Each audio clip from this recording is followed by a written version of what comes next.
আসসালামু আলাইকুম গাইস, কেমন আছেন? আশা করি ভালোই আছেন। আপনাদের দোয়া আমিও খুব ভালো আছি। তো আমি আজকে একটা ঘরোয়া পরিবেশে কীভাবে গরুর মাংস রান্না করা হয় ওইটা নিয়ে আসলাম। দেখেন, আমি ফাটাত সব মশলাগুলার একবারে সুন্দর ভালোভাবে মিক্স করে বাটছিলাম।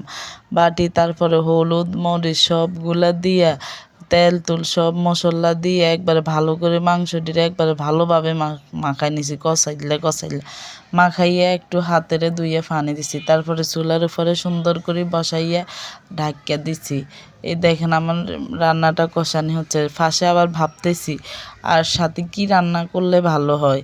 পরে ফ্রিজ থেকে একটা বেগুন নিলাম, বেগুন নিয়ে ছাক করে সুন্দর করে বেগুনটাকে কাটিয়ে তারপরে সুন্দর করে একবারে তেল দিয়ে ভাজলাম। ভাজি আবার পেঁয়াজ মরিচ, কারণ এখন তো শীতের মৌসুম, সবসময় ধনিয়া পাতা পাওয়া যায়, আবার ধনিয়া পাতা দিয়ে করলে অনেক ঘ্রাণ লাগে, এই জন্য ধনিয়া পাতা দিয়ে একবারে সুন্দর করে ভাজা নিছি।